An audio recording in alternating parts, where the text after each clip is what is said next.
working as a former divorce litigator in our practice, we found that even the most amicable, straightforward divorce litigation cases could be $20,000 to $30,000 per side. So when you're thinking about the cost associated at $50,000 to $60,000 per couple, that really could be. I mean, that's just an exorbitant cost. So in divorce mediation, it's set up much differently. It's much more efficient. So we don't have, for instance, kind of the telephone game that happens where I have a conversation with my attorney who then reaches out to your attorney, and then your attorney talks to you, and then it sort of goes back. They write a letter, they send it to me, I read it and review it. That's where a lot of the cost comes in, is kind of the duplication of efforts.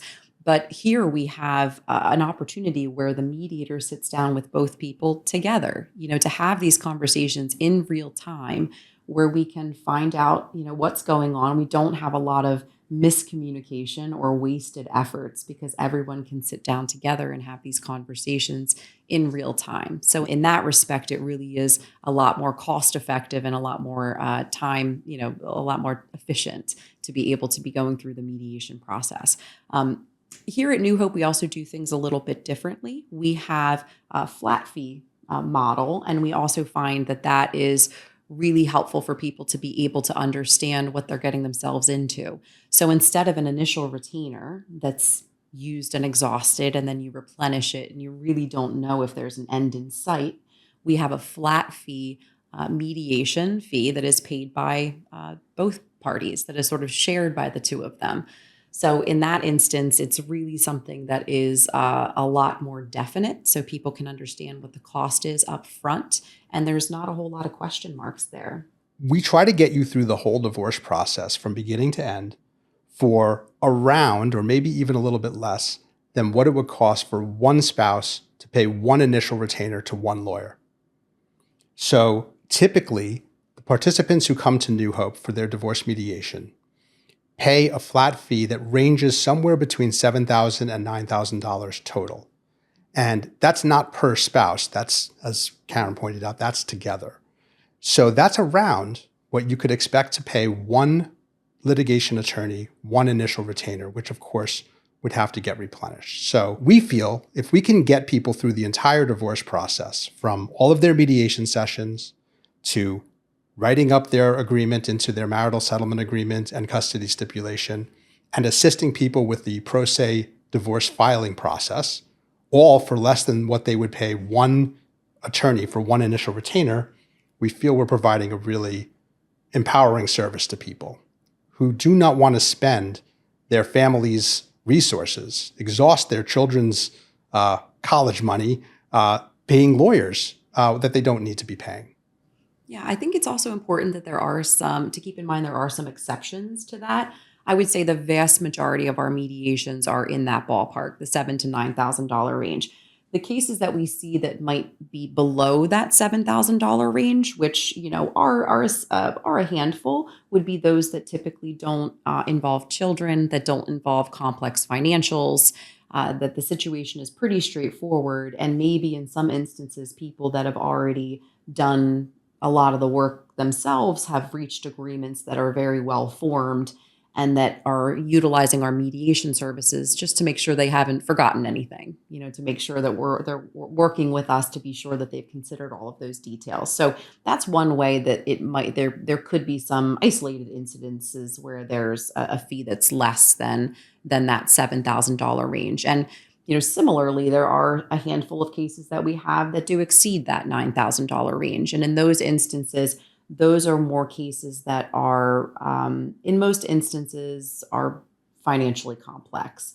So a lot of times people that own their own businesses, or perhaps folks that are working as upper level, executives that have compensation packages that are very technical and sort of difficult to work out, or retirement defined contribution plans or defined benefit plans that are complicated, that we might need to be working with financial experts to help us sort that stuff out. But usually those, you kind of know it if you know it when you see it. They come in and they have those those attributes where small business ownership, more of a larger estate is where we might see a mediation fee that's a little higher than that $9,000 range. But by and large, much, much less than you would be paying in litigation for those types of cases. Right. We often say that the cost of divorce litigation is measured in tens of thousands of dollars, and the cost of mediation is typically measured in thousands.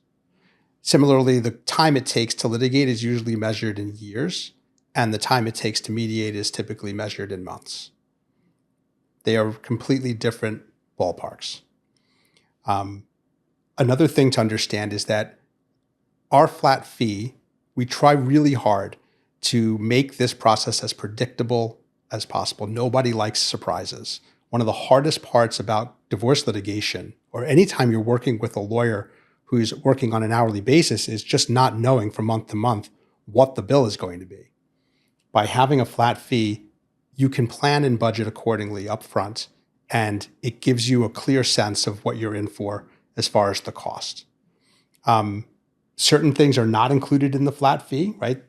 Everybody who gets divorced has to pay a filing fee to the court. It's a few $100s. It has to get paid. It's a fee that people have to pay no matter what process they use, whether they're doing it themselves, whether they're mediating, or whether they're working with lawyers.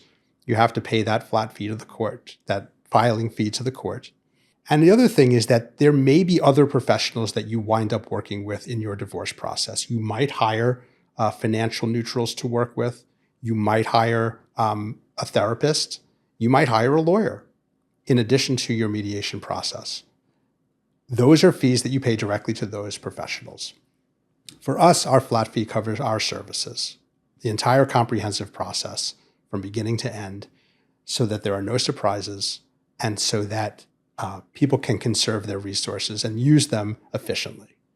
Yeah, and I think it's important for people to know as well that when you are working with experts in the context of mediation, a lot of times, even if we aren't totally sure exactly what their fees will be, we typically have a general idea of what those experts are charging. So again, in the sake of being transparent, of being able to budget and understand what the costs are, we typically can determine with pretty good accuracy what those fees are going to be. So again, if you do use someone that's a financial expert or a certified public accountant, a CPA, someone to help you out with tax issues, we can generally have an idea of what the scope of the advice will be and kind of what we need to know from them. So even if there is an additional cost associated, it still will be contained. It still will be reasonable, in the circumstance. Right. And the mediation process is designed to invite other professionals into it. And so one of the ways people save a lot of money and time in mediation compared to litigation is that instead of having to hire two CPAs, one for each person, one for each spouse, you can both hire one together. So when you're working cooperatively, you can hire professionals to assist you together. And that, of course, is going to wind up costing less money than having each person have their own. So the whole mediation process is really tailor-made for efficiency. And that's what ultimately ends up saving you all the money.